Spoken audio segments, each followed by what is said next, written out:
WWE Hall of Famer Teddy Long, and you're about to go one-on-one with Talking Taker. Holla!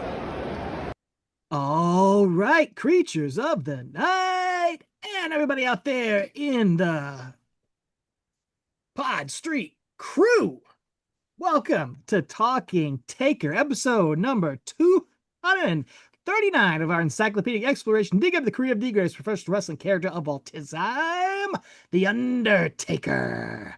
My name is Alex Dorio. I want to thank all of you for joining us for yet another round of Dead Man Talking, and I am joined as always by my tag team partner, my wrestling buddy, my fellow creature of the night, fellow leader of the Pod Street crew. I would absolutely rate him a 10 on the slamometer or the slamometer, whatever you want to call it, man. 10. Mr. Travis White. And Travis, we are going back. So fun last month. We're going back again, dipping our toes back into 1990s WCW to continue the story of Mean Mark.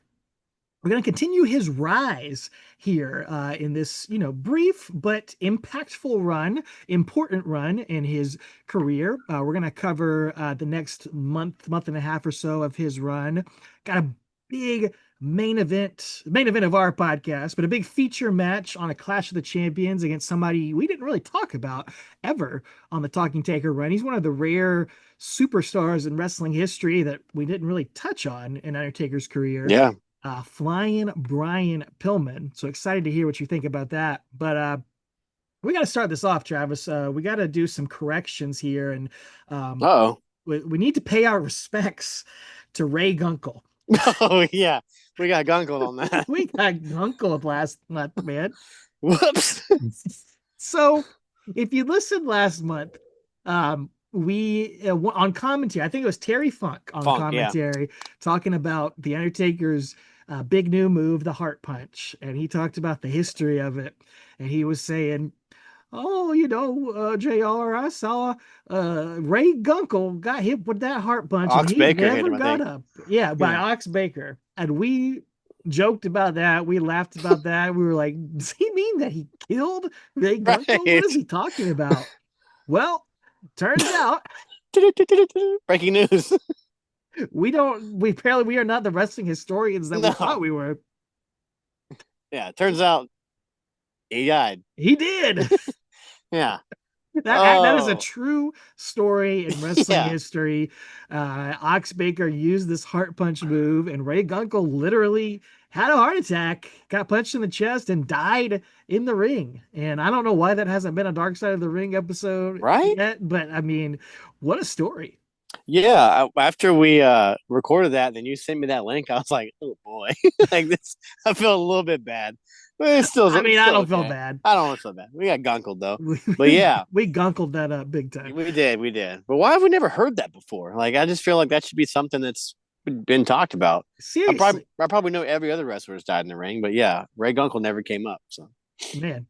But I mean, what an incredible move to use! Like, talking about a finishing move, only in wrestling, right? Yeah.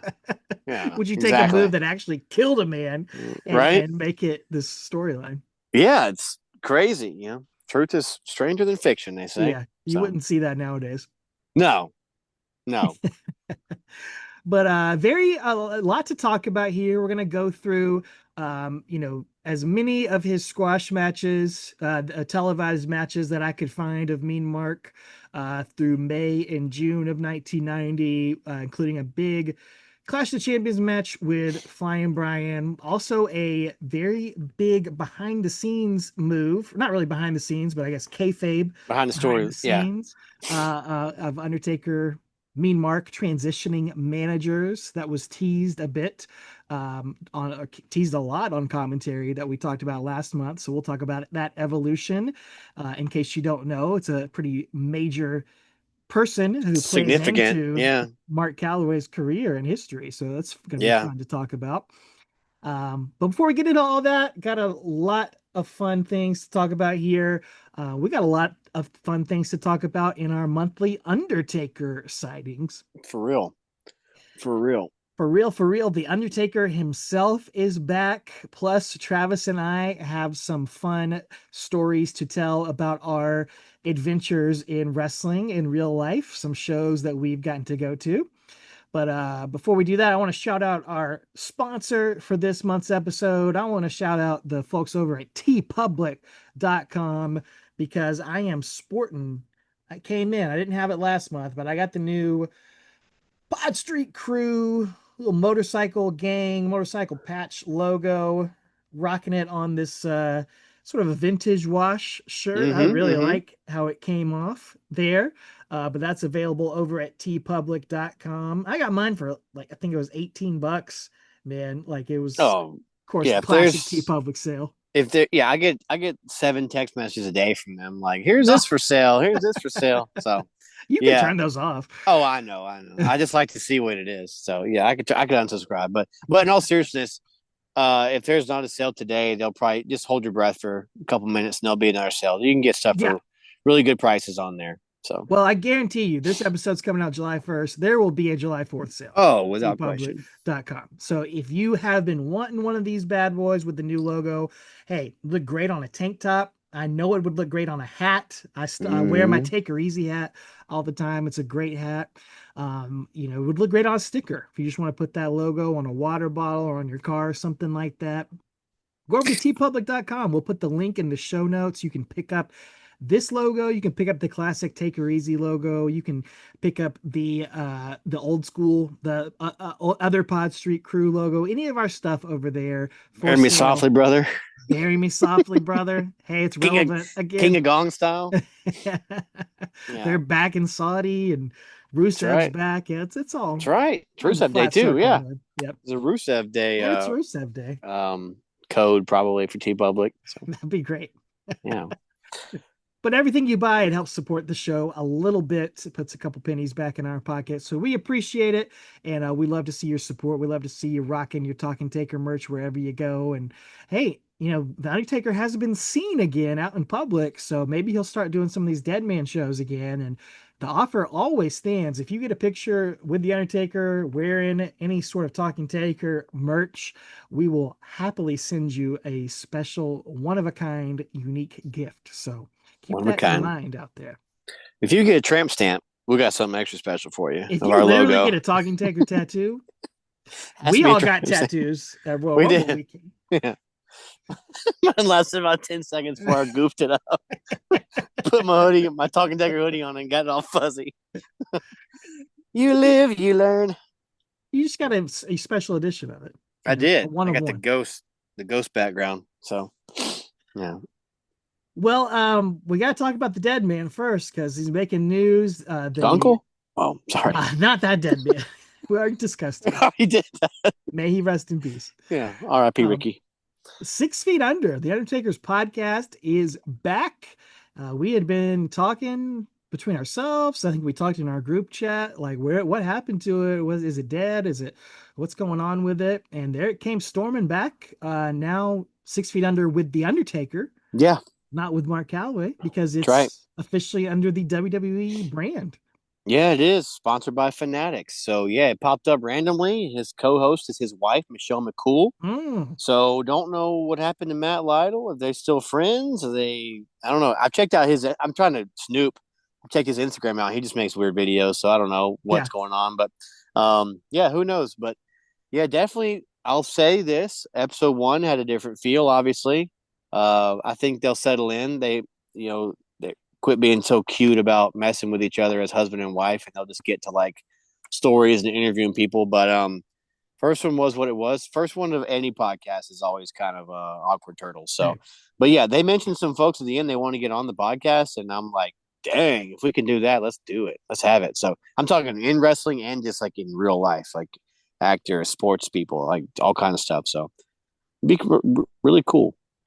And there was some pretty big news that Taker revealed about possibly why he had been absent from the podcast. He revealed that he'd been battling some pretty serious health problems the past few months, nearly missed Michelle's Hall of Fame speech, battling some heart issues. So that was a pretty scary story to hear about. Maybe he got a heart punch. That's what it was. Yeah. How timely. No, but in all seriousness, I don't know if he was ready to spill the beans or not yet because she started talking about it. He's like, well, okay, like, here we go. But then, yeah, I mean, That's what happens when you get your wife as your host, man. yeah, come on, pal. We're live, pal. Yeah, they're not live. They could have cut any of it out. But anyway, yeah, I mean, was like legit in the hospital and had to have surgery after Mania and stuff like that. So it's just crazy. Yeah. And that explains why they've been on hiatus in addition to transitioning over to the WWE, umbrella. And they talked about how he couldn't film LFG season 2 like at first, because of that. So, which that's another Taker sighting. They're back. It's back. Yeah. Will he get the two-peat, the repeat? Yeah. Who knows? We'll so see. I haven't seen it yet. So now is it different coaches besides I think him? Or is it all the I same? think it's still. I haven't seen it yet, but I think it's still Booker, Bubba, him, and then Michelle, I believe. So she took over for Mickey. I think James? she replaced Mickey. I don't know. I gotcha. I honestly haven't seen it. So yeah, but that's exciting. Yeah, yeah. Obviously, we wish him all the best, and I'm sure he's not out of the woods yet with that health stuff. Still, recovering with that, and we're glad it was taken care of and didn't have to lose the dead man. He was able to kick out and not be buried alive quite yet. And that being said, too, if any of you guys have your hopes up for like one more match, I think that's done now because him explaining what he explained, it was very similar to Triple H's thing. I don't know if it's the same exact thing, but some of the terminology he used were the exact same terms Triple H used when he explained his and everything. So, yeah. Anyway, yeah, I think you guys can write off one more match. Man, so. I don't want to think about it that way, but that's that's something we talked about many times on here, and half serious, half joking a lot of times. But yeah, it could be time. I think you're right to finally bury those wishes underground. But obviously, that takes second place to be everybody being healthy and being with us for a long time, and we want the dead man to be around, live and kicking, whether it's hosting a podcast or coming out, riding his motorcycle around with Rhea Ripley, whatever he's doing. Raising his fist. There are rumors that he's interested in working with creative and stuff. So who knows? Also bubbling on the internet wrestling scene. We shall see. Who knows what any of that stuff means. We try not to speculate on that too much. We don't have any inside information, but hey, more power to him. I'm sure he's got a lot of great ideas. You have to when you've been around for that long. And he did make an appearance at the Fanatics Fest this past weekend as we were recording a couple weeks ago. As you're listening to this, he made an autograph signing there. I saw a couple videos of that online. There was one of a guy bringing in, did you see this, Travis? They said it was part of the actual gravestone from the first Buried Alive match. Oh, wow. Against Mankind. I think it was a setup. Like, I don't think this was the actual fan, because I got a lot of Fanatics Fest content on my Facebook feed for whatever reason, on my reels. And there was a lot of these, like, it looked like a setup video with people bringing in really unique things. Either way, it was cool, and it was like a solid piece of granite that they brought in to get signed, and it was a neat sight to see, whether it was real or not. Yeah, it's cool. I think, was that the one that Tommy sent us when he comes out, he makes a beeline for Punk first to say hi, and then he goes over. Another one. Yeah. He's signing something. It's whatever it is he was blown away by whatever he was signing, because it was very unique. So, yeah. But he's got he looks like he looks like he belongs in DOA from like 1997, dude. Like, he's got his big necklace on. He's got a wallet chain. Like it's 2001. Like, it is just crazy. He's got that Just for Men on that goatee, man. Oh yeah, it's deep black. Deep, none more black, dude. It is deep. I thought you were saying he looked like he belonged in Dio. No, but that's fine too. We'll take that. Yeah, it's cool to see that interaction with CM Punk. He made it straight over to him, and shows you the respect that he has for him, and the friendship that they have. And we talked about that. We did a great episode last year, I think it was, for the sorry, the what anniversary would that have been? Whatever it 10? was for whatever their WrestleMania match. I guess it was 2 years ago for Whatever. their 10 Maybe it was year. 2 years ago. Yeah. Yeah, yeah, yeah. Yeah, for whatever reason, people like tried to kick up dust that there was like a problem between them two because of that. Neither one of them ever had an issue. Like with they've only ever spoken highly of each other. And Oh so yeah, yeah. it's just so weird that people tried to make something out of nothing. And like, yeah. Obviously Punk's a different person now too, and Oh so my is Taker, gosh. but like His it, three-piece suit out there, man. yeah. That never fails to shock me to see. I know I he's love been it. like that in WWE the whole time, but still, like, you think of Punk with the Cubs dirty baseball hat and Yeah. the zip up hoodie, man, and Yeah. there he is in this like $3,000 suit, man. Yeah. He probably has Larry like cufflinks on it though, Oh, sure, sure, sure. He looked Um, great. I'm not judging him. oh yeah. I'm But jealous. but anyway, yeah, cool Taker sighting there. So And how about let's nerd out on this little sighting. yeah. The Anybody out there in the Pod Street crew play the New York Times Connections game? I know Travis and I, we're nerds about that. And it was a literal Undertaker sighting. I think it Yeah. was a week It ago. was I don't remember the exact date. it would have been Friday, whatever last Friday was, the So that'd be the 23rd. No, no, the whatever that was. 17th, 18th, Friday was the 19th. 20th, Okay. 20th. Yep. June 20th. Yeah, so explain what Connections is if anybody doesn't play that. So connections is like you have what is it, 16 different words, and you have to. There's 4 different categories, Yeah.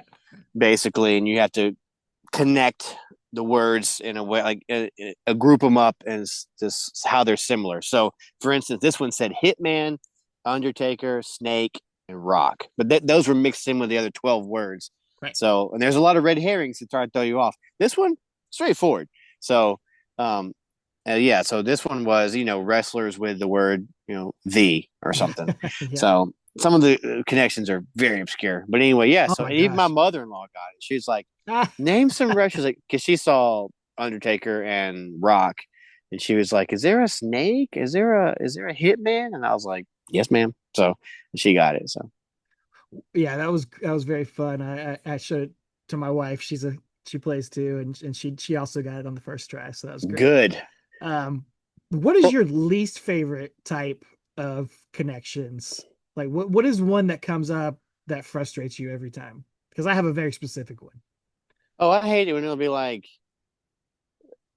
animals from Africa, but the vowel is replaced with a Yes. consonant or Thank something you, like that. man. Yeah, it's something It awful like makes me that. mad every Yeah. time, I'm like, bro. this is not even, it's not like, I don't need them to be obvious, but I don't need them to be alien. Yeah, Like this yeah, is exactly. crazy. It's As it's long not fun. It's not fun. that's not fun. No, Just make that's it a not fun. real thing that Yeah. exists. Like, Yeah.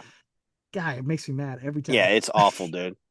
So purple, just always my favorite because it's, as they say, purple just happens. The purple category just happens. It's Yeah. just a lot of times it's just like whatever's left over is purple because they're Yeah, there always you the go. weird ones. But Yeah. yeah, that's something stupid like that is my least favorite connection. Let Thank me you. ask you this: do you play on the app? Do you play the connections on the app? No, I don't. Yeah, I just use it on Okay, the browser. Mm-mm. okay. Because I was wondering if you played the other games like Strands and I Wordle just and do all that because Wordle it's and all in the app. connections. Yeah. I don't. Okay. Yeah, I don't pay for it. My Okay. wife Well, I does. don't either. It's free on the app. Oh, So okay. you Okay. can play Wordle, Strands, Connections, and something else. What's the other one? I The need. mini. The mini. Yeah, you Oh, can play those yeah. all free. So yeah. Anyway, Taker was there. He was on It Connections, which is was. pretty cool. Pretty neat. So I dug that hardcore. Well, that's enough. That's all the Undertaker sightings we've got. But we like to on here, whenever you and I have gotten to go out and go to some real life wrestling events in person, we always like to share those experiences. And you and I had two very different in-person wrestling experiences this month, but two great ones. You got to go to SmackDown Live there in Tennessee, and first of all, you're about to give the last ride to some people out on the highways. I And was oh about to my goodness. call up Mayor Kane and ask him what the heck was going on. So yeah, to make a Tell long us all story about short, it, man. it was in Knoxville Make it long. and it We're good. was the same night as the opening round of the super regional for the college baseball, and Tennessee just happened to be hosting. And there's also a playoff game for softball or something as well was in town, and then WWE. So I took my boys. They'd never been to a TV taping. They'd been to a house show before, one house That's show cool. in November 2023. And so this was a total surprise to them. That day, one of them found out early, but anyway, it was a total surprise to Yeah, them. that was And another story. yeah, that's another story. And they were happy to go, and it was awesome. And it was a Friday night, so we went with my buddy Glenn, who actually went to SummerSlam with you and me, That's right. 2022. You saw the SummerSlam vlog. And Trey, You can go back in yes, time and check that out. yes. So he took his boy for his birthday, and anyway, so we got to Knoxville at 6:30. We had prepaid parking at Thompson Bowling Arena. We walked in to Thompson Bowling Arena as Bianca Belair's music was playing and she's walking out of the ring. It took us an hour and a half and change to get into our assigned parking garage and get into there. So it was a nightmare. Did you park at the place where you paid parking for? We parked at Thompson Bowling Arena parking or whatever. Yeah, we wound I thought you said they wouldn't let you in. Well, no, so there was multiple different entrances for it, and nobody there was communicating with each other. None of them had radios to tell the other ones when their lot was full. So hundreds of people just lined up, thousands of people. And then you go to turn in, it's like, oh, we're full. Where do I go? I'll find the next one. This is like, what? And then one time we turned down a road, and as we turned down it, halfway down the road, they put a barricade sign, a road closed sign up. We're like, you can't do that. People are driving down it. You got to put it at the end of the road before people turn down it, Right. So we get up there, and they're like, are you here for WWE or for baseball? And I was like, whatever gets me through this barricade.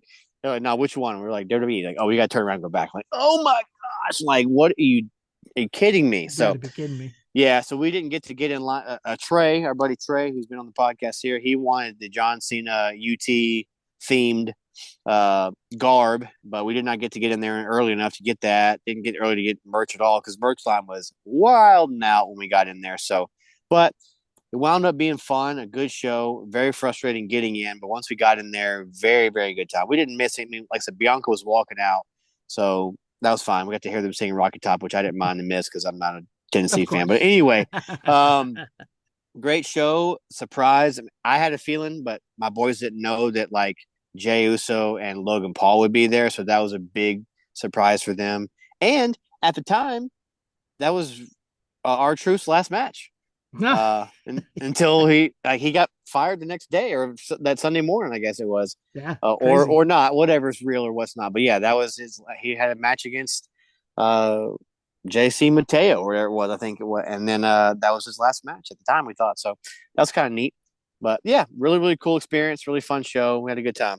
And any fun stuff like after the show went off the air? Did they do any? Cody and Jay stayed in the ring. Cause I think it ended with Cena and Logan and them all in the ring together or whatever. So once they left, Cody usually finishes the show, but he wound up like saying a few things and then he's like, I'm gonna step out and give it to Jay. So he rolls out of the ring and gives Jay the mic, and Jay just kind of hypes people up, and you could tell he was very pleased to like be able to be that guy that goes on last. Like it meant a lot, and it was really cool, super cool of Cody to do that for him. So he got the crowd yeeting again. They ran the music back multiple times, so that was pretty sweet. That's awesome. I will say the one thing that that got us. So in between, if you guys have ever been to a TV taping, like during commercial breaks, they do stuff kind of like they do at a hockey game or, Kiss Cam, or they'll play something or play some theme music or whatever it is, and do the little like which box is the ball in. You got to follow the ball around or whatever. Anyway, just to keep you engaged. Yeah, of course. Well, one of the things they did, we go to commercial, go to black, and all of a sudden Randy Orton's music comes on. And so Randy hadn't been on TV in a while, in like 5 weeks or something. So the place goes nuts. We're thinking like Randy's coming out. Like I knew he wasn't, but most people there were like going insane. And it was just a Randy Orton, like they wanted you to pose and they were going to show you on the screen or whatever. But like it got huge pop and then it got huge boos because people were like, what? You tricked us, man. So yeah, that was funny. That was very funny. So. But cool, man. Very good fun time. And the kids had a good time. Had a great time, man. Yeah. We wound up staying in Knoxville and had a football tournament next day. So yeah, it was a good time. And that's awesome. Kids, we didn't get anything there, but my oldest wanted a Yeet blanket, so I ordered him that. And then my youngest, I got him the Yeet sleeves. So he got the Yeet sleeves. So Yeet. That's right. That's right. Was it any worse getting out of the arena?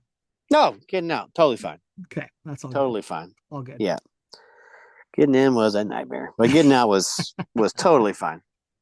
Well, I didn't quite hit that same level of traffic the show I went to, but it was a little lower level, although it was called Big Time Wrestling here.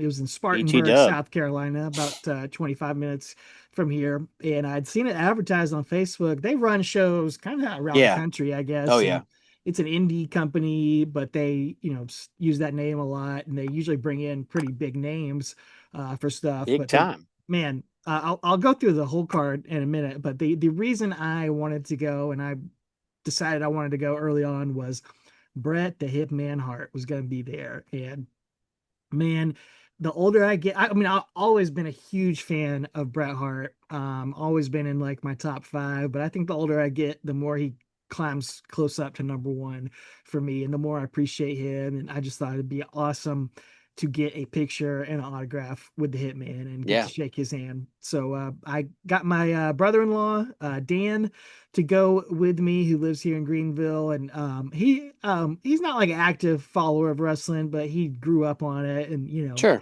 he had a great time, and he was all about wanting to go. So we got there, pre-ordered the tickets and pre-ordered the meet and greet and autograph, and it was pricey, but it was worth it to me. And I tell you what, man, we got there. I think the window was from 5 to 7 where he was signing. We got there about 6, and we got in that line, and we were the like second to last people to get to Oh actually wow, do the dude. autograph with him. Man, like we got there. We didn't get up to see him till like 7:15. Mm. So like I'm glad we got there when we did. But I didn't. In hindsight, I probably should have just walked around and tried to get some other autographs while I was waiting. But I didn't know if they were going to close the line out or Right. anything. But I mean, considering all that, considering he'd been there for over 2 hours, Bret could not have been nicer. Like he That's was awesome. so cool, so gracious, and so like didn't act like Which I love the guy, but he exhausted. doesn't have that. I was nervous. He Yeah. yeah, he does not have that. I don't know, personality like nowadays. You see him; he's kind of grumpy old Brett sometimes. Yeah. So that's cool that you got not that. You got the real guy. It's Yep. awesome. Got a picture, got my autograph. I decided I wanted this Oh, love it. Slam Jam vinyl record cover. Obviously, I had the WrestleMania album. We talked about that WrestleMania Yeah. album when we did the Undertaker music thing, and I ordered the vinyl of it a couple years ago off eBay, and I got him to sign it. He signed it right over Undertaker, which is kind of funny. But I brought it to him and I said, I shook his hand and said thank you for all the great memories and all the great matches. I said this um I used to play this tape all the time for my mom, and it absolutely drove her crazy. And he chuckled at that, and he said, well, tell your mom I said I'm very sorry about that. And he started like telling us stories like, they told us they wanted to do this album, and we just looked at him like, what are you talking about? You want us to sing? And It's crazy. when we went in there, and we had fun doing it. And then like he quoted the song. He's like, yeah, never been the right time to say goodbye, right? It's like, absolutely, brother. That's awesome. Yeah, he was so great, and he took the picture with us. I could like he was he's Bret Hart, and he's talking like this a little bit, so Yeah. I had to lean in there to catch everything he was saying. Sure. He's definitely becoming his dad. Oh yeah. He gets older, but Yeah. that was such a cool experience. Totally worth it. Very excited to get to do it. And everybody else was packing up. There were some other stars there. Sergeant Slaughter was there, which, you can, it's 50-50 shot if there's an indie show around you. Sergeant Slaughter is going to be there, or Hacksaw Jim Duggan, one way or the other. So if I want to meet him, I feel like I've got plenty of opportunities. It won't be the last time. Yeah. But Scott Steiner was there. My brother-in-law wanted a picture with him, so I was a little sad we didn't get to do that. Oh. But he, like, I swear to you, it hit 7 o'clock, and every single one of those guys, like, Whoop, we're out. Walked away, and their Yeah. little handler started packing up their. Yeah. They'd be like, all the wrestlers, like, was whoop, whoop, like, Yeah. 7 o'clock hit. They got a notification on their phone or something. Yeah. But we did catch Double A, Arn Anderson, right before he packed up his table. I ran over there and was like, "Hey, is it too late to get a picture?" He said, "No, let's do it." And he had his 8x10s. I got an 8x10 of the Horseman signed Nice. by him, and I said, I wasn't planning to get his autograph. I was just trying to think of something to say to him real quick. I said, "Yeah, that spine buster you hit on the Undertaker at WrestleMania 18, one of my favorite moments. One of my favorite moments ever." He goes, "Me too." Yeah. He knows. He knows. He said, "For just a second there, everybody thought we had him." I That's was like, it's not "You're wrong. right, brother." I You're remember right. jumping off of we were sitting on your bed watching that at your house, man. Like we jumped up, dude, like thinking that's it. Oh, it's crazy. He That didn't was pull out cool. a Glock and try to shoot you or anything, He did did he? not. No, no, he just Okay. stuck up the floor. That's good. But What's yeah, crazy is Arn looks like he did on Nitro in '98. hadn't Like, changed. it's crazy. He's he's he's been a like 60-year-old man for 30 years. It's crazy. But it was cool. Definitely Yeah, man. It's another awesome. one of my favorites. So it's cool to get a picture with him. The wrestling itself, that was another one of the reasons I wanted to go there because, well, one of the matches advertised was James Ellsworth versus Alicia Fox in a steel cage match. Alicia Fox. Sadly, Alicia How did that Fox happen? no showed. I wish James Ellsworth would have no showed, but Oh man, I love that guy. he still had a cage match against. I mean, I don't know where they pulled this guy from. I think he might have been one of the wrestlers that we're going to talk about here tonight because he looked Okay. 60 years old. And it was one of the worst things I've ever seen in my life, but they did what they could out there. He was not planning to go on that night. I don't know where he came from. That's Um, crazy. Matt Riddle was on the card wrestling Bro. Ben Bishop, who I've actually seen him on Instagram before. He posted some funny stuff on there. That was clearly the match of the night. It was actually pretty decent. That's a taxi cab game show host? Ben Bishop? No, that's Oh, I don't know what that guy's name is. Ben something. It is, yeah. Not Ben Bishop, I guess. But Riddle did his entrance, and what he does in his entrance, he's got his flip flops. He kicks Oh him yeah. off in the Kicks the crowd and slides off. everything. He still Yeah. does that. Well, that match happened right before intermission, and as intermission's going on, we hear an announcement from the ring announcer. Ladies and gentlemen out there, if any one of you have Matt Riddle's flip flops, if you could return those to the ringside area, those are his only pair. So he would really appreciate if you could bring those back to him. Matt Riddle's Oh. flip flops. Oh my word. That's crazy. Things have gone a little downhill since the WWE. Yeah. Man, that's crazy. He had to get his shoe back. Did he And get it back? well, 5 minutes later, we've gotten one flip flop back. So if anybody else, again, these are his only pair. So we never heard if he got the second Oh flop man. back. But I mean, How do you not take a like $2.99 at Walmart? Oh yeah. Man. You got a working pair and a shoot pair you take. You don't take a Yes. shoot pair as your working pair. No. You take you go Go to to Walmart Dollar on the way into Tree. town. Yeah, Yeah. exactly. You're the king of that. I know. I got all the flip flops. Yeah, you just go. You don't spend any money on them. You pop a flop and that's it. You don't look back.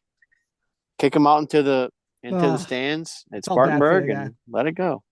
So, But he's looked so great, man. He looks like he's ready to come back. I mean, he looked in phenomenal shape. He still looked good. Match was still really good. So that was cool to see.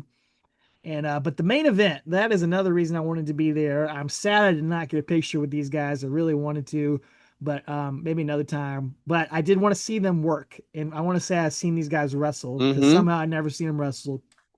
The main event was Brock Anderson, C.W. Anderson, and George freaking South of all that's people crazy.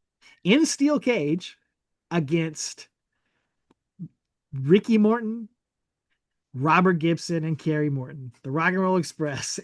It's crazy, dude. In a I steel can't cage believe match you got to in see. 2025. Yeah, you got to see Rock and Roll Express in cage match like of Oh last my month. word! That's insane, dude. How Did they many take a bumps bump? do you think Ricky and Robert took? Zero. Big Yeah. time, bro. Yeah. Yeah. But actually, Brock Anderson and Kerry Morton, they were clearly the workhorses in there. Yeah. And yeah, it was fun. Ricky and Robert and George South did a lot of punching and kicking, and Yeah. they did all they sent the crowd home happy. It was great. That's all that matters. Yeah. It was That's all that great. matters. Great night That's of awesome. entertainment. Yeah. Yeah. And unbelievably, we can tie that in to this Yeah. content that we're doing this month, because the Rock and Roll Express are in WCW in 1990 that we're talking Facts. about. Mean Mark's not fighting them, but they are on these same shows. So that brings us full circle here to Mean Mark Part 2. We'll call this one Flying High in WCW here. And we last left off with Mean Mark getting a big dub over Johnny Ace at what pay-per-view was that? Return of RoboCop. Return of RoboCop, Capital Combat, 1990. Yeah. And his manager, poor Teddy Long, lost a match to Paul Ellering and got his head shaved, quote unquote. Got a little bit of a haircut from the world famous Jay Tapper. That's right. World famous. I guess that sent Teddy Long into a bit of an existential crisis. He's going to make some big decisions about his life and about his career going forward. Getting a haircut will do that to you. It will. I can attest. So can you, probably. Yeah, it really does. Yeah. It really does change a lot. Puts things into focus here. It does. That's going to bring us to May 19th, 1990, to a segment of, one of my favorite interview segments ever. Jim Cornette's The Louisville Slugger interview segment here. You remember the Louisville Slugger? No, not that either. segment. So no, he said something about not here in the Louisville Slugger. I was like, what? And I didn't know it was a segment, but yeah, I mean, it fits for him. Not quite Piper Spit or even Ms. TV, I would say. But what was Abraham Washington's called? Oh my! I think it's the Abraham Washington show. Okay, yeah. There you go. Cafe de Rene. Oh my! Why was that a thing? Oh. What was Jericho's called? August Jericho? The highlight reel. The highlight reel, yeah. Come on. Edge had one. Cutting Edge. Christian had the Peep Show. Peep Show.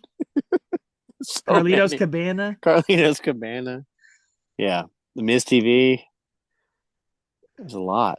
Oh, there's so many.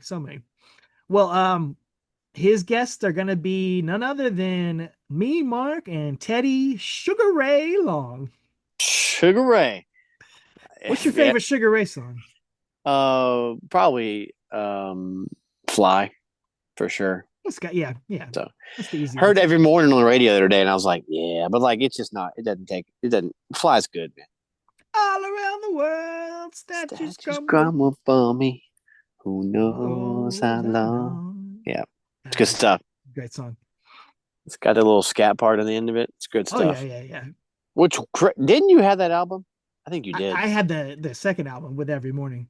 Okay, but it was on their first album. Yeah, Fly is like an outlier. The rest of them are like totally different songs, then Fly is like the only pop one. Same thing with All Star, with Smash Mouth. Their stuff was like crazy weird ska alternative, and then they had All Star. Then they're like, "Oh, this sells. We'll change our our sound." Yeah. I think those albums came out like same era too, same time. Yeah. Sure. So anyway, Sugar Ray Long.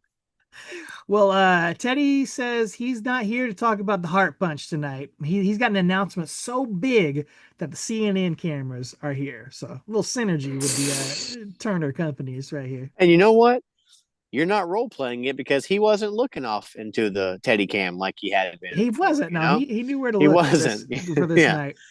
They must have told him, "Hey, focus on the cameraman, or focus on the camera, not the cameraman." So Jim Cornette helped him out, I think. Yeah, Jimmy helped him out. So yeah, he says he's so busy with the Soul Brothers Doom that he's going to sell Mean Mark's contract to a very good friend of his, Paul E. Dangerously. Oh, here we Paulie go. D. The introduction to a man who I believe was on both of our rankings. We did the top 10 rivals of the Undertaker's career, and he is certainly in the conversation there. He's a guy who's going to be intertwined with the Undertaker's career, really going into the 2000s and beyond, and it's going to play such a pivotal role here. And here he is coming in as the manager for Mean Mark Crazy. at such an early stage. Yeah, wrestling is so funny. It's crazy. Yeah, these two guys, Teddy and Paulie, are just so in with Taker, like Yeah, from before he's even Taker. It's so yeah. and Bull and Percy too, Pringle, because but anyway, but it's crazy, to see how that all worked out. Who would have ever thought, right? Yeah, insane. And Cornette, Cornette was a Yeah. rival of Undertaker's for a long time, for many years, and he is pissed off about this, Yeah, man. what's up with that? He Yeah. hates Paulie Dangerously, Yeah. which is, I love it. I love that they're two heels, but they hate each other. Yeah. Like, usually heels are all friends and Hmm. everything, but these, I love Cornette and Paulie can't stand each other. Like, it's such a Yeah. funny dynamic. Yeah, and he'll be the heel announcer later on for these matches, and he'll just heel on Yeah. Paulie. It's great. So yeah. Yeah, he's saying stuff too that's a little bit forward thinking because of Yeah. what we come to find out with ECW. He's like, have you had his credit checked? He's the only guy that can clear a TV show out faster than Andrew Dice Clay. Basically talking about his bad finances and bounce Yeah. checks and stuff. It's just crazy. Like That must have been already going on. all yeah. Because those things would come to fruition Right. upon ECW's demise or their rise.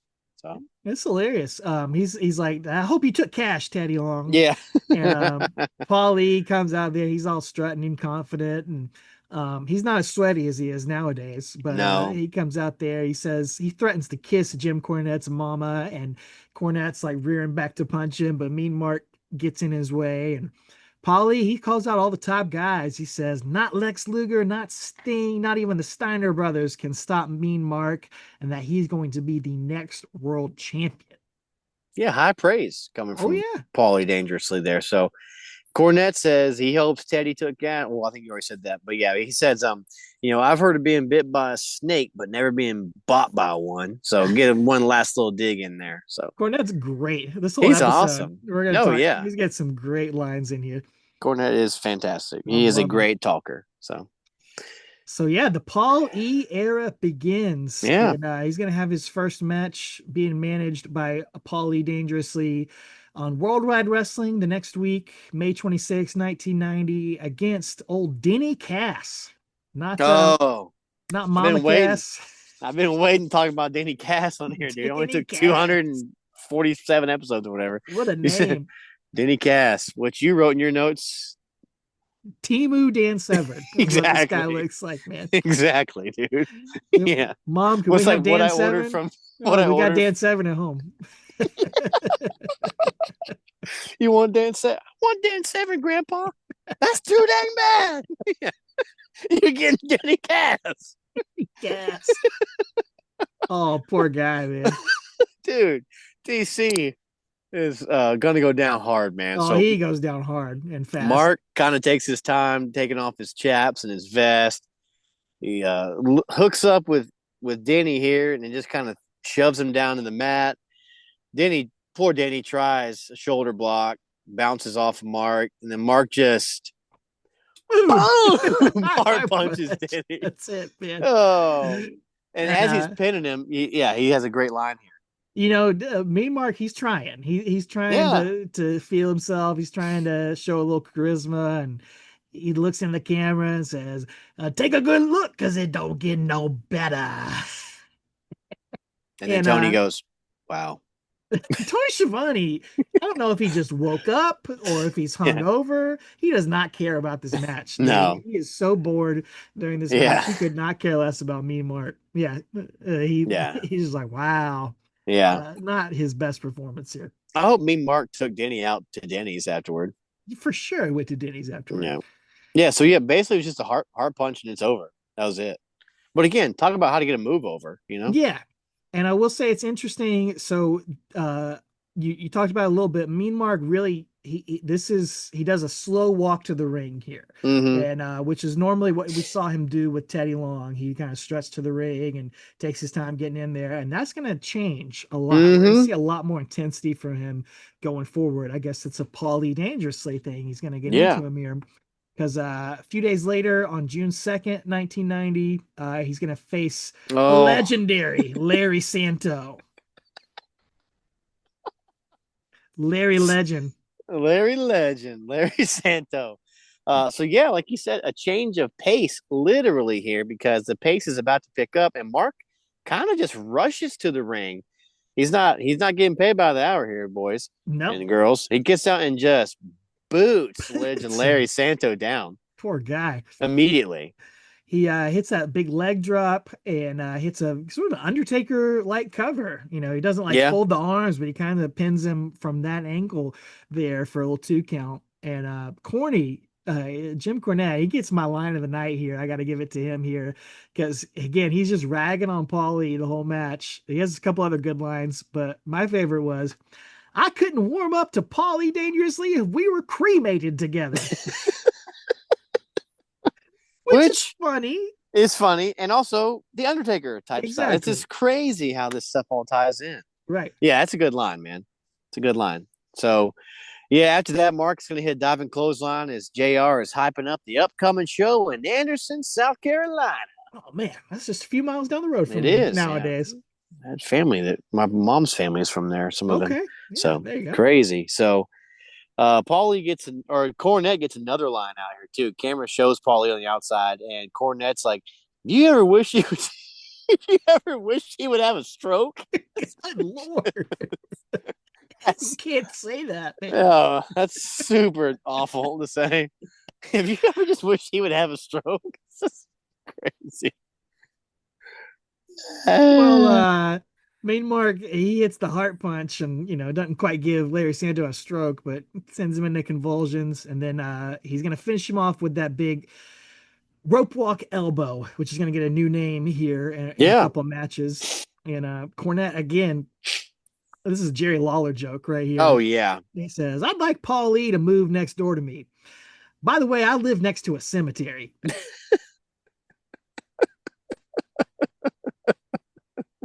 I laughed out loud. Yeah, bravo. So, well, that was so good. We get the Nintendo Power Play of the Week. So, that's right. Yeah, a replay of this, and then Cornette says he sees Mean Mark as a future world champion. So him and Heyman agree on, or dangerously agree on one thing at least. That's really neat to hear. Knowing what we know now. Yeah, obviously it's fun that they say things like that. Yeah. You ever subscribe to Nintendo Power Play magazine, Travis? No, but I checked it out at like the Revco in the lot, for sure, the lobby or whatever, or in the magazine aisle. Dude, kids today don't understand the magazine aisle, dude. It's so much fun to be had there. Yeah.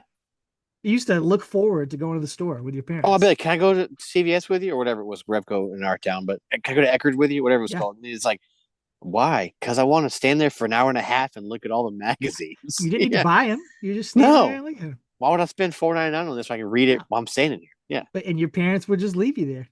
Yes. In the middle of the store. I'll be in the magazine aisle. Go do your shopping. Talk amongst yourselves. I'll be right here. Didn't need a phone. Didn't need a pager. Didn't need anything, man. No. You can find me right here. Good times. Well, you could find on, I guess this happened on the same day. Like you said last time, WCW was just cranking out content back in the day. But this was also on June 2nd, 1990. We got Mean Mark and Max Miles. This match is brought to you by the letter M here today, man. Wait, my frog girl meet you. That's right. Yeah, Mean Mark. Dude, Mark, again, he is booking it to the ring and he boots Max Miles down like the guy owes him money. Dude. Oh, yeah. This is a shoot to me. Oh, Mark, yeah. Dude. He's like, he just kicks him right in the face. So it's awesome. Then he hits basically what we now know is a Rough Rider. Zack Ryder's finisher. Yeah. Yeah. So hits that on him. And I said Max Miles looks like Ding Dong Bundy, man. This poor guy. We already hate King Kong Bundy on this show. Hate him. Guy. Ding Dong Bundy's good. Oh my goodness.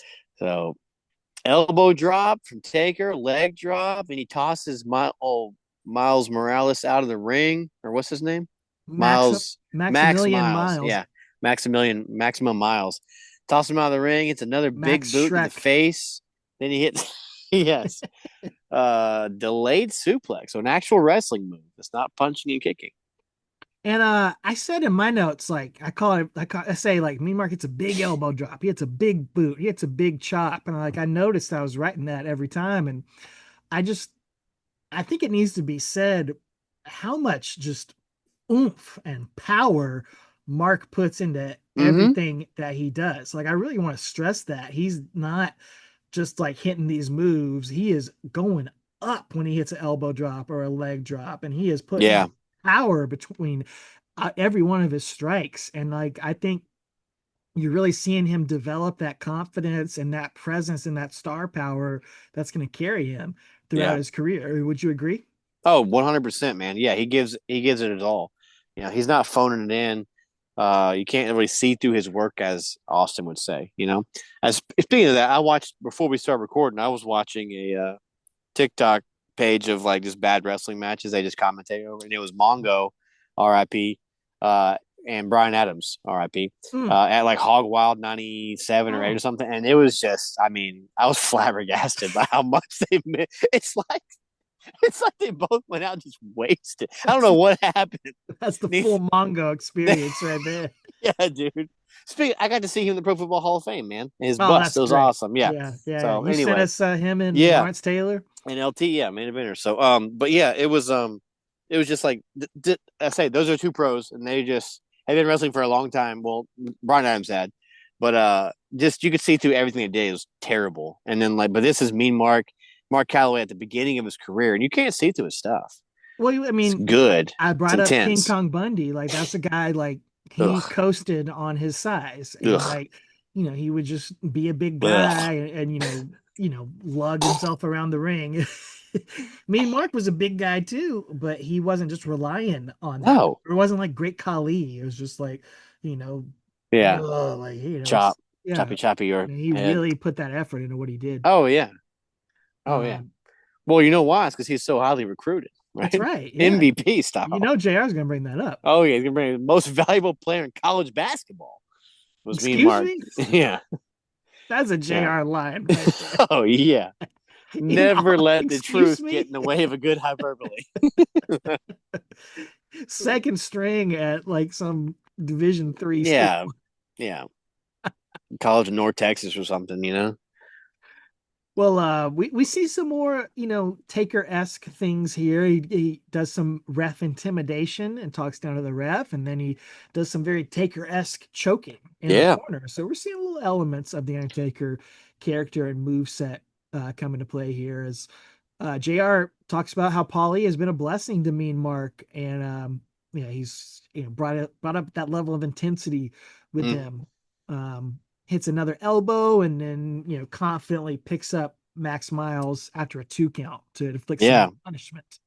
Classic heel move. I love that move. I love it. I love when that it becomes their undoing. Oh, Like sure. a heel. But this is a squash match. It's not going to. But he picks him up, then gets up, hits a gut wrench power bomb, a flying clothesline, a boom heart punch, rope walk elbow, and then as he goes and pins old Mean Mark Morales here, Max Mamillion, yeah, gives him the Glock, points the camera. Oh. Yeah, trying to add a little flair to what he's doing here and Mm-hmm. gets the win here. Mm-hmm. His next match is going to be against Lee Scott. It's like all names on Evolve right now. Oh yeah, but I mean, Lee Scott could be on Evolve with these fancy tights, dude. This pink Oh, and black, dude. fantastic. He was feeling great about Oh himself when he yeah, got I these was feeling tights, great man. watching this. Yeah, Oh my, these are almost great tights. broke my screen watching I these, know. dude. Had to They fix the were color on them. the most neon of all neon. I These loved are it. turned to 11. Yeah, I loved it too. You It thought was great. he thought he was getting signed tonight. He thought he was getting laid tonight, probably. Probably so. He got Yeah. laid on his back by a big boot immediately No. again Oh by yeah. Mean Mark. Yeah. Old Scotty Levy or no Lee Scott gets taken out, by a big boot, and then Mark hits a delayed vertical suplex, which again, that's another one of his signature moves here. But it does show his power. And then Paulie, you could just tell from the get go here, he's a whole different. He brings a whole different presence to this presentation. He's got a lot more personality. I love Teddy Long, but Paulie's gonna Paulie. no matter Yeah, what. very different He's always styles. going to be Paulie. He can't tone it down. He's always the over the top New Yorker guy, but in a good way, not like in a Vince Russo way, but like in a good way, and bringing a lot of just I don't know, sizzle to the steak that Taker brings or that Mean Mark brings. I like it. I Teddy Long deserved Hall of Famer and everything, but I think he reminds me of like a Jimmy Hart style manager, and I love Jimmy Yeah, Hart too. Like, he's just different. They do different things. They have different styles. Like yeah, Jimmy Hart's, you know, he does mouth his thing out there. He's the mouth of the South or whatever. But like flamboyant. very flamboyant, and kind of about him in some Yes. ways. And Paul Lee is always about the guy he's managing, and he's always treating it like a real sport, and like always like very intent. He's focused on every move that the guy is Mm-hmm. making, like to this day, like Yeah, it's still to this day where he's in the main event of WrestleMania when he again, where he reacts. is like the central character in pro wrestling Yeah, 2025. yeah, Like it's incredible. yeah. He is, and yeah, when he would react to like moves Brock would do, or when Brock pinned Undertaker, his handle like he sends stuff over the top. His reactions to Roman matches, his reaction to well now like Seth Rollins stuff and Braun. It's just he adds so much, Yeah, so many. Like you said, Jimmy Hart kind of love Jimmy, but sometimes he takes away. He distracts you from what's going on in the ring. yeah. Paulie doesn't, he's adding to it, and like you say, he's always about the guy, and that's kind of been a thing of his, even for a shoot like in ECW. Some of those wrestlers were terrible, but he would what he always says highlight Always your what's the word I'm looking for? accentuate the positives. Accentuate the positives, yeah, and downplay the negatives. Like Sandman, not a great wrestler, but can you have some presentation Oh my and play a goodness. song for 8 minutes and cane each other and put beer on it? Like, yes, that's what you do well. You're an attraction. And RVD, great wrestler, can't talk. Let's not let him talk. Let's give him Bill Alfonso. Like you play to people's strengths and you hide their weaknesses. It's not that hard. And Paulie's been doing that since day one ish. Meanwhile, Cornette is calling out Paulie's weaknesses, and he says only Paulie could make such an expensive suit look so cheap. Just again, Jeez. just hating on him, man. It kills me. Jeez. But He I love it. hates him. I love it. Yeah. Me mark another huge leg drop for 2 count, then a big flying clothesline, and then he's gonna hit a heart punch, and I think we get the sell of the night from Lee Scott, dude. He's like Fred Sanford in there, Oh, like yeah. Yeah. wobbling around before he goes down. It's so It's good. perfect. It's perfect. But it's not cartoony where it's over the top and it takes away from it. It adds to it. It's awesome. So, yeah, rope walk elbow, and that's it, man. And then Cornette, though, does a little deep dive in here, and he explains to us why the heart punch is so devastating. Yes, Dr. Jim Cornette explains that the heart is a muscle, and just like any muscle, it can be cramped, and that's what the heart punch does. It There you go. temporarily cramps your muscle. But I like that. I like I when like it. commentary gives a little scientific explanation on something there. Me too. Me Yeah, too. It's something that's missing in modern wrestling. it is big time. Unless you get a guy like Wade Barrett, he'll give stuff like that. I He's agree. one Wade of Barrett's the good he's about one of that. the only ones that will do that. But anyway, yeah, good stuff. And then Paulie cuts a promo saying that the NWA is scared to put Mean Mark against top talent like Luger, Stinger, Steiners. And he says with his mind and Mean Mark's strength, nobody can stop him. Oh So yeah, he's they're called on the out Luger, the rise. Steiners, and Sting twice now. Yep, he's got big things in mind. Yep. Well, And speaking of big things, he about to go one on one with a NFL Hall of no, Famer. no, sorry, Travis. What? That's not Jerry Rice. 49? What? He's facing Jerry Price Oh, here. shoot, man. Shoot, And they dude. definitely just called him this because this is just a black guy who's, Yeah. Oh, who's when in it good said shape. Jerry Yeah. Price, I looked, I was like, Jerry Price. I was like, "It's just because he's black. Come on now. Like, you can't be doing that. So, yeah. Well, this I is tell you what, Jerry Price's career does not last as long as Jerry Rice's. no, this is not much of a match, but I did want to include it just because there's a really cool move in here when Mean Mark storms the ring again. Is he rushes the ring, but He doesn't go for a big boot this time. He goes in, drop toe holds, and then flips around and hits like a Fujiwara arm bar on Jerry Yeah, man. Price. I just thought that was so cool that he's adding to his move set with It such a was unique neat. move right there. Probably got that from what did they say last month? The Orient The when he where he Orient, got the heart yes, punch from too. Yeah. right. So works over Price a little bit and hits delayed suplex, and Paul Lee's kind of telling him, helping him out on the outside, giving him orders and what to do, and hits another big old boot and an elbow, sidewalk slam, and then a kaboom, a heart punch, and a Ew. rope walk elbow. So that's his 5 moves of doom right there. And that's his tune-up for the Clash of the Champions here. Clash of the Champions 11, Coastal Crush, baby. We had Capital Combat, now we got Coastal Crush. Loving our double C's. June 19th from Charleston, South Carolina. Chucktown. And again, he's going to be facing Flyin Brian here. And I did try to look up some Flyin Brian stuff from around this time on TV. And he is on TV, but they, from what I could find, never build up this match. There's I was gonna no say, yeah, promos for it. He's doing tag just a team cold matches match. with Tom Zink against Yes, the Z Man. the Z-Man. So like there's nothing to this. It's just there on Clash of the Champions, I guess. What it So is go make me Mart look good. Give him somebody who's not Jerry Rice, but can actually work a little bit, that's but he right. can still put over. That's what it is. But yeah, it's weird. I was wondering the same thing. I looked around too. I was like, there's no build to this match. It's just Nothing. cold. So, but this may be the best in ring match we cover here. It's really fun. What are your we never really talked about Flying Brian too much, man. So what are your memories of Flying Brian, of the loose cannon? Were you a fan of his? What sticks out in your mind when you remember him? So I remember him a lot when I first got back into wrestling. It was 96-7 or whatever when he was, back in well, I guess he was transitioning from WCW to ECW to WWF. That whole strange time right there that he worked everybody, and like what a genius, dude. That was Oh yeah. awesome. And then him with Austin and the loose cannon stuff and the gun and all that craziness. So I remember that. That's probably my earliest memory. Then once I dove into wrestling and went back and watched old stuff, I really liked Flying Brian.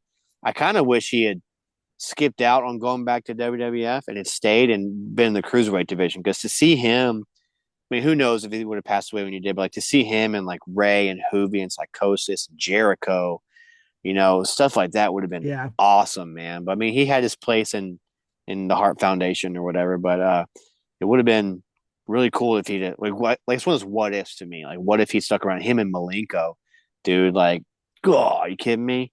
I'd have killed. So, Yeah, what if he about you? hadn't if You he you had watched longer than I oh did, or man. was I steadily. So, do definitely you remember this part remember of him? yeah, I remember Flying Brian from WCW for sure. And Oh, and him and um Austin obviously together, yeah, or Hollywood like the Hollywood Blondes Blondes, was so fantastic. great. Vividly remember the first Nitro and him against Jushin Yep. Liger and what an awesome match that See, was. exactly. That's so good. Yep. Yeah. And Him and Alex Wright in '97 would have been awesome. I just put this in my notes because he gets such a great reaction coming out here. Like, everyone praises the loose cannon gimmick and character, as we should. And it was historic, and everybody remembers the gun thing with Austin Mm-hmm. and all that stuff. And it's amazing. But God, he was such a tremendous baby face 100%. during this age. Like, he gets such a reaction from the crowd. He is such like a Daniel Bryan style Yes. underdog. And it's like during this match, man, he takes such a beating, but he has such fire when he makes his comeback. I mean, he's tremendous. To me, you can tell Daniel Bryan and like a Sami Zayn Hmm. watch Flying Brian stuff Yeah, yeah, to be that plucky underdog type guy, and then obviously Bryan was more of the wrestling stuff, but like yeah, man, like he just is so good, and that's kind of why I'm like, what if he just stuck around, and just imagine the bangers he'd have put on with guys, and if he just, oh man, I would love to see like him and Candido, like ooh, just that's a good that point. would, Yeah, jeez, because honestly, he's great in WWF and his storylines were cool, but like he was never going to be he was a small guy, but like Brett and Strong were small, but he's smaller than them, Yeah, and and they got to be main eventers. But like he could have shined so bright in the cruiserweight division in WCW. and he'd had the car accident, and his body Yeah, was not the same. So yeah, if he never had the car accident, like who knows what could have happened. yeah. But But anyway, that's cool to just get not. to see this match. Mean Mark, they're building him up, dude. He gets a little video package before the match, Mm-hmm. showing off highlights as his music is playing. Heart punch, heart punch, heart punch, heart punch. But I guess they forgot to tell the music guy that there was going to be a video package before Mean Mark walked out, because his theme song just ends as he's Yeah, walking halfway down. yeah. This total WCW moment, man. Oh, total man, totally. Gets a 0 on the thermometer from me. Yeah. But yeah, like you said, Flying Brian comes out, great reaction.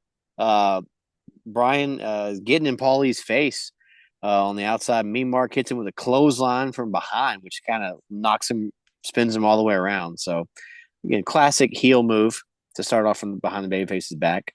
Yep, he puts Brian in the corner, hits some uppercuts, and whips him into the other corner. But Brian, with that great athleticism, he hops up on the rope and leapfrogs over Mean Mark, hits a big drop kick on him. And it's gonna be really the story here, is that Flying Brian's gonna knock Mean Mark, his head in the turnbuckle, but it just doesn't phase Mark. He can't quite get Mark off his feet. Um, Mark's gonna boot Pillman off the apron, and Pillman takes a huge flop off the apron, throat first onto the railing. Yeah, just great selling, man. Great babyface in peril. Really good at that. Making me Mark look like a killer. It's good stuff. So Pillman's gonna flip out of a sidewalk slam, go for a crucifix, but Mark's gonna back him into the turnbuckle, slam him, hit a big old elbow, and then JR talks about how Mean Mark is scheduled to face Lex Luger at the Great American Bash. So I don't know if that's breaking news or what, but he just kind of tells us here on air, like him and Luger at the Bash. So. Yeah. So clearly they're already building that up here. I think kind of gives away the finish. Right. Yeah. He's already getting U.S. title match. He's probably not going to lose here to Flying Brian. Right. But Mark works Pillman into the rear chin lock, and that's going to give JR and Bob Caudle a chance to rag on Paulie dangerously, rip on his hair, and bring up our old friend, the world famous Jay Tapper. Says he clearly didn't get styled by him, and JR says, I haven't seen fins like that since a 57 Chevy. Perfect. Ribbon. My dad's dream car. Oh my God. 57 Chevy. That's awesome. Could not be a more outdated reference. Oh, yeah, even then. Even then. It's crazy. So Pillman, babyface in perils, fighting up, breaks out of the chin lock, but Mean Mark knocks him down, right back down the clothesline. Goes for kind of a cocky, nonchalant cover there, gets a 2. And Pillman, for what it's worth, he keeps fighting back, but Mark just keeps knocking him down, bullying him almost. Oh yeah, Bob Caudle, aka Harry Carey, over here gets his line from last month. Same line, like me. Mark's favorite pet is a snake. His favorite sport is hunting because he likes to kill. Hey, I got an idea. I got a question.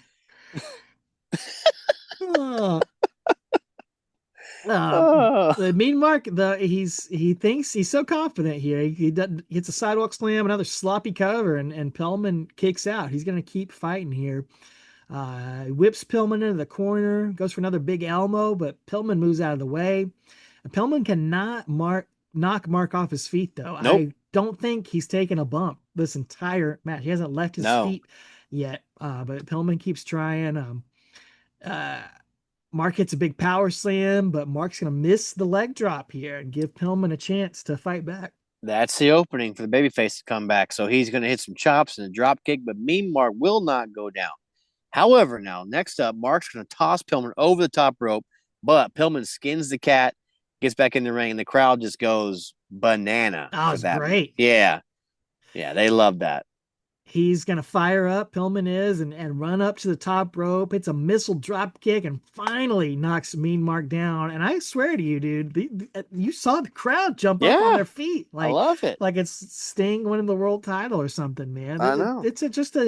This is such a simple match, but it's so effective in its formula. Like the formula works.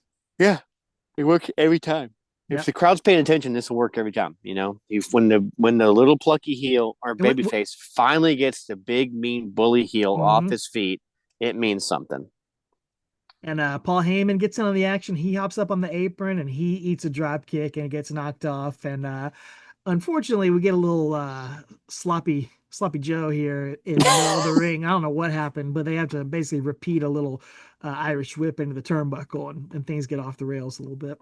Yeah, it is what it is. But Mean Mark's going to catch him and hit a stun gun and hook the leg, but Pillman's going to kick out. But, well, maybe because it was a 3. But Did it was it look a weird to 2? you too? Yeah, it was wild, man. I don't know what the deal was. So I don't know if that was supposed to be the finish or not because it just kind of came out of nowhere. It wasn't what we've been used to seeing, a heart punch and an elbow drop. So I don't know what happened. Yeah, we haven't ever seen him finish with the stun gun, so that's what made me feel like Yeah, maybe that wasn't supposed to happen. But yeah. they roll with it. Mean Mark gets into the camera and says, "Luger, take a good look." And he high fives Paulie. Good That's it, man. luck. I can leash a fox. So, yeah, that dude. that catchphrase didn't quite get over there. No. Hey, you, take a good look. That would be something somebody dumb would say in NXT now, and they'd market it. Oh my gosh, Great. So it's a good match though. Like you it said, was fun. probably the best Mean Mark match that we've Yeah. covered for sure. The animal match was fun last month, but this one is a little bit more to it though. So Yeah. he's got a little more pep in his step with Paulie as his manager. Well, we're going to cover a couple more of these squash matches here to close out, and that'll take us up to the Lex Luger match, which we have covered before, but we'll do a part 3 of the fall of Mean Mark eventually, and talk about his downfall and where it all went wrong, his final couple months in WCW. A final countdown, if you will. But we'll get these last 2 matches in and talk about the continued build to the Lex Luger match, because there's only 2, I think, before we get to that pay-per-view match. But June 16th, 1990, a couple days after Clash of the Champions, kicks off with a promo from Mean Mark and Paulie before the match. And dude, Mean Mark, I think the Fairley brothers watched this promo, and that's where they got the idea for the character Seabass from Dumb and Dumber, because he looked exactly like Seabass. He does, man. He's got the trucker hat, sunglasses, the hair, the vest. I mean, look his ass, Seabass. Seabass. Oh, it's so good.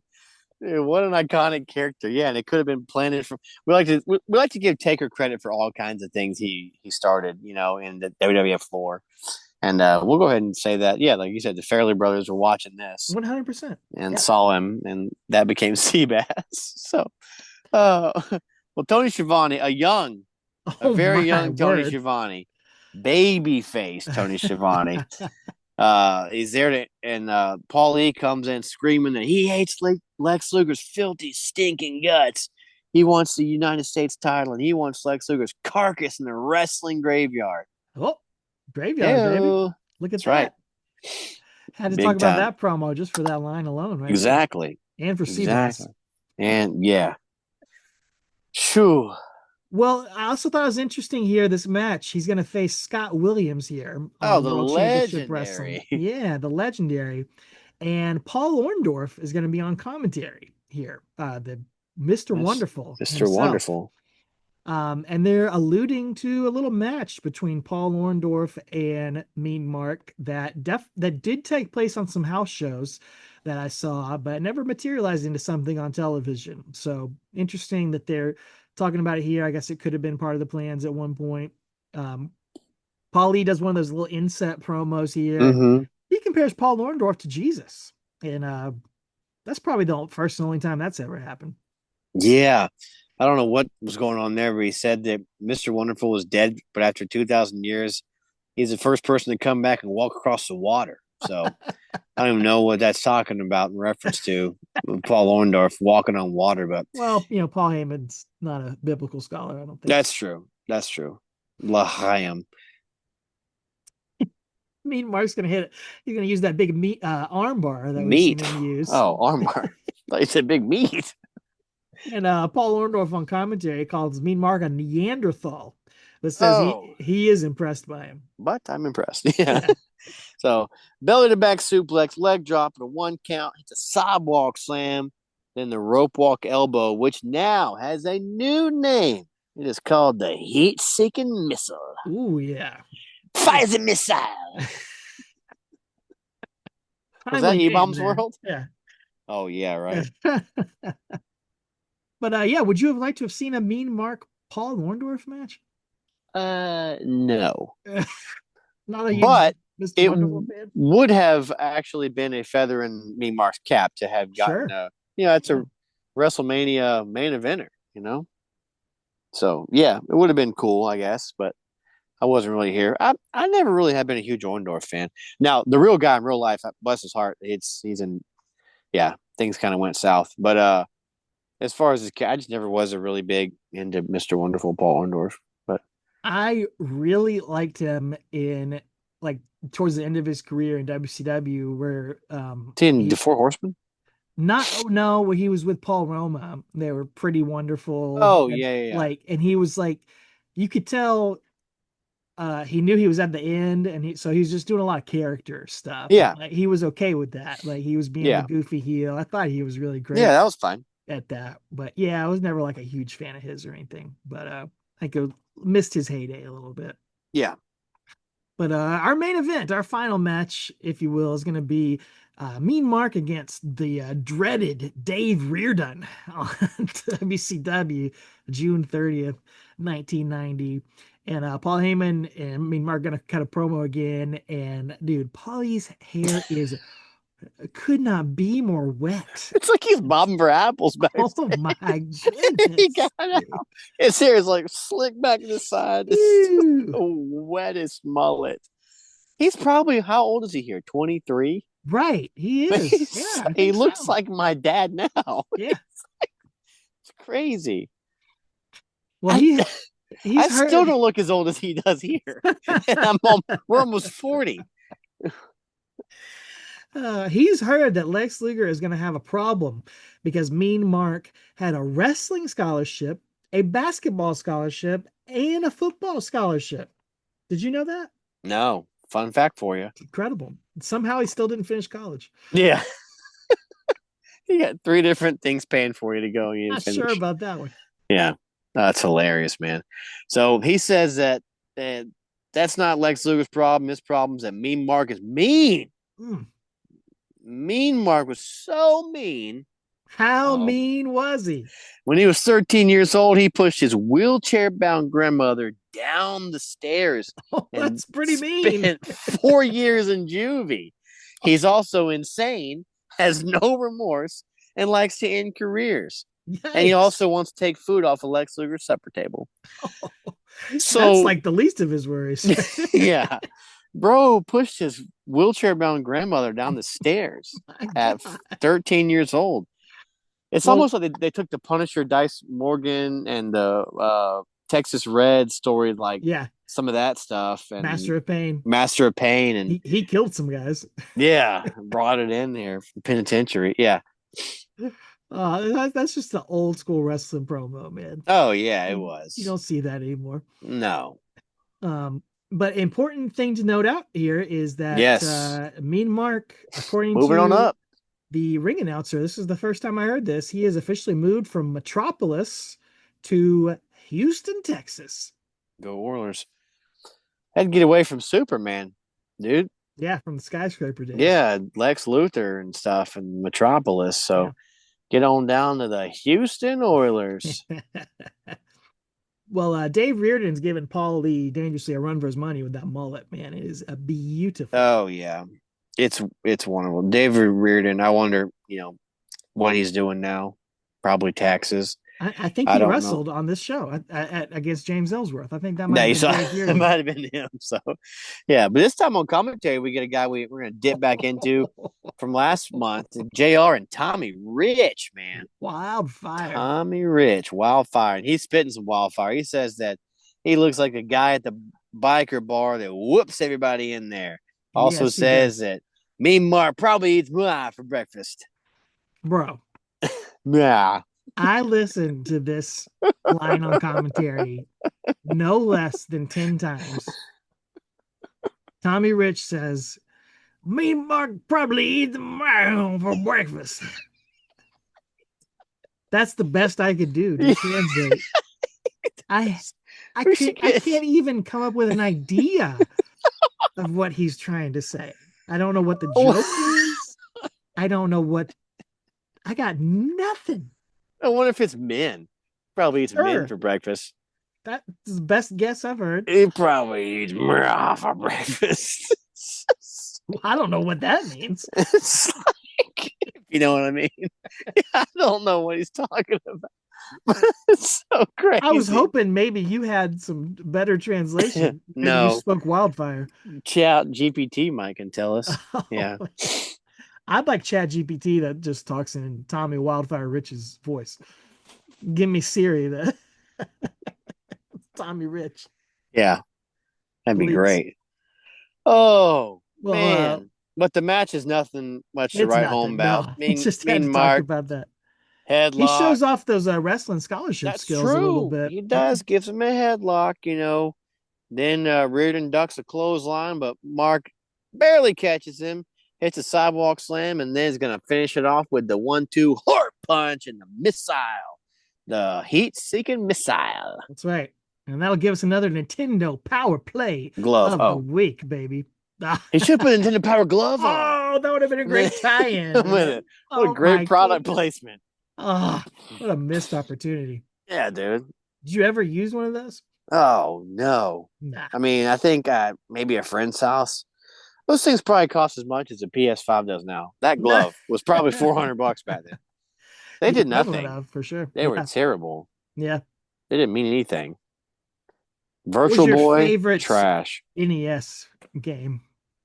You didn't have an NES, did you? Yeah. Oh, yeah. Oh, you had the original NES? Oh, I had two. One in my room, one in Paul's room. Yeah, well, you had an older brother.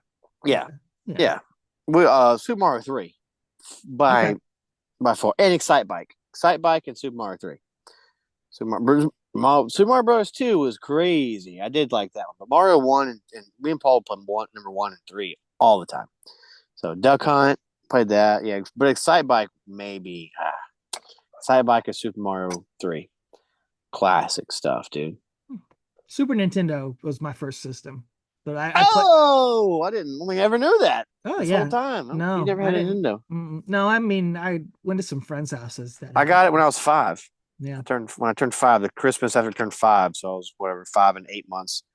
I got a Nintendo. Yeah. So, because that'd have been 91, so it'd have been right before, the Super came out a couple years later. So, yes, boy. Good times, good memories. So, me and Mark here, he's heading into his big title match again. The Zelda games. Played both. Yeah. Sorry. Oh, I'm having nostalgia.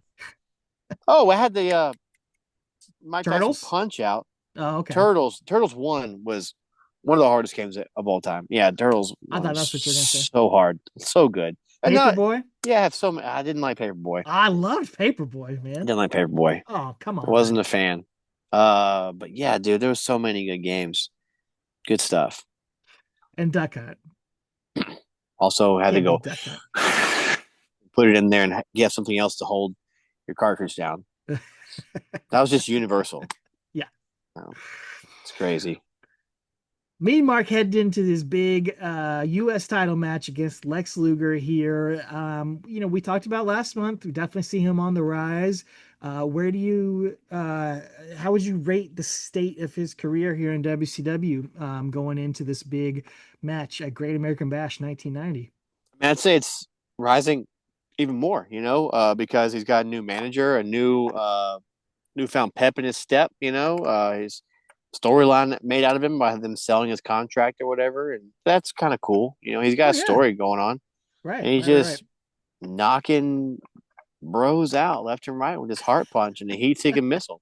So, dude, he's like a heat-seeking missile on the way to the top, and that's right. Yet somehow it's all gonna fall apart. But that's a topic for a future episode of Talking Taker. We hope you enjoyed this month's episode.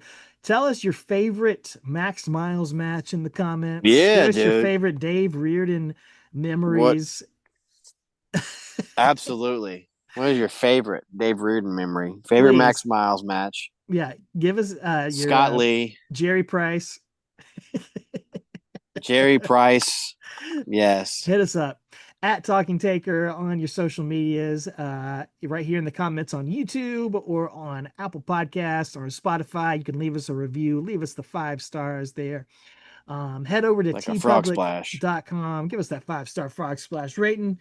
Give us a purchase over on tpublic.com. Pick up your merch over there. And of course, we will be back with you next month, in the month of August. Ooh. It is SummerSlam season, and we will not be doing part 3 of Mean Mark next month. We're going to put that on the back burner because it is SummerSlam, and we had so much fun doing WrestleMania season. We are going to bring back the fantasy draft with the Pod Street crew, our travel buddies from the Rumble. Me and Travis, Tommy on the Spot, the Z-Man, Steven Zeman, Randy Turco, Tremaso Ciampa. All 6 of us are going to be there.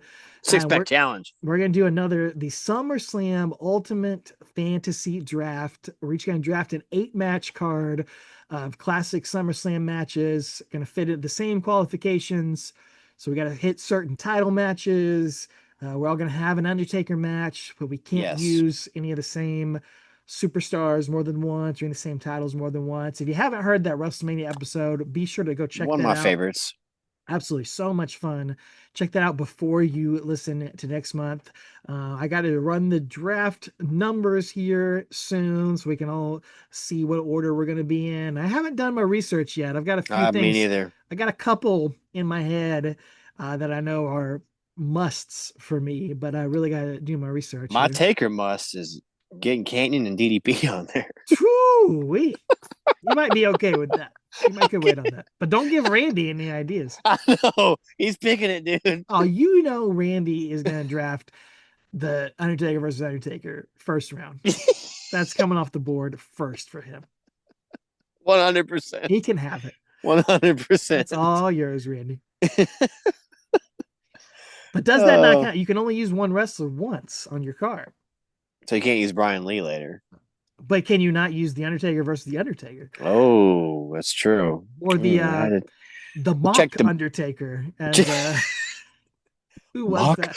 Undertaker, that was wasn't the it? Fink on the mock Undertaker DVD. Yeah. It's crazy. Well, that'll be fun. That'll be our August episode. I can't wait. In celebration of SummerSlam. Sadly, I'm not going to SummerSlam. The streak is over. The streak is broken. But supposedly our boy Tommy on the Spot is going to be there. And so you'll have to check out his YouTube channel. He went to Fanatics Fest. Yes. So he's got a little vlog ski from that. You can check out his channel at Watch Along Wrestling over on YouTube and go support our buddy. And we always invite you to support our buddies at the Bottom Line Wrestling Cast, Mike Prue and JV. They are continuing a couple years after us in WCW timeline, going through the career of stunning Steve Austin right now. They are in the middle of 1994. They just covered stunning Steve Austin against the Great Muta. I think it's from String Stampede 94. Kind of a forgotten rarity of a match. Very cool. I here. love Muta. Jeez, I love Definitely Muta. Going in with those little questionable semi-racist vibes with some of the matches. Tune-up matches that stunning Steve Austin had. Some white guys dressed as Japanese guys. Whoops. Can't do that anymore. No. Probably a good thing. Yeah. Of course, check them out, subscribe to them, and listen to their podcast. We're gonna have to get them back on the show here. Yeah, been a minute soon. And of course, check out Travis White Music on the YouTube or on the Spotify, Apple, Deezer, Gunkle, all those good spots out I there. can't gunkled. Listen to Reconstruction or any of his It's a good album. tunes out there. It's not bad. You know, this pay-per-view, this podcast will come out on July 1st, right? It was July 2nd a year ago when I recorded that album. 1 year So anniversary. How about that? yeah, when I Perfect time recorded to it. revisit Came out it. in October, but I recorded it on July 2nd. All of it. Everything you hear. One take. Recorded in one night. So not necessarily one take, but one night. Oh, okay. One night, that's still pretty impressive. Yeah, it was awful. I felt terrible next day. Felt terrible, but you felt great. Oh, I felt great, but my voice felt terrible. Yeah. It was like those WCW like tapings where they do like 4 Yeah. hours of tapings in one It's session. like WrestleMania 35. Just like Sure. 9 hours long. Also like that. Yeah. Well, be sure to check that out. And yeah, have a happy 4th of July, everyone out there. That's right. Put it in reverse, Terry. Exactly. So anyway, ladies and gentlemen, enjoy. If you're in America, enjoy your 4th of July. You might probably off. Roast. Even if you're not in America, you can still enjoy. You can still enjoy the 4th of July. It might be it's just a regular old Friday for you. Enjoy it. Take it off anyway. You know, if you're in England, jolly old London, you probably don't celebrate the 4th of July because that's the day that we decide to leave you. So it'd be like if you're celebrating your divorce date if you're divorced. They might celebrate it at this point. They might be like, yeah, I got those guys off our backs. Finally, as babysitters. Fine. That's fine. Anyway, go watch this stuff. It's fun. These matches are the longest segment we covered was that Brian Pillman one. But other than that, every match is a minute and a half to 3 minutes. So yeah, I'll post. I made a playlist for us to go off of, because none of this stuff is on Peacock, except for the Clash of the Champions match. But I'll put that in the show notes in case anybody. Yeah, buddy. You want to see some of this stuff, get a flavor for it. You know, you don't need to watch all of it, but I definitely get a flavor for this stuff. It's fun, man. I'm nostalgic for it. We were talking. They posted that Goldberg.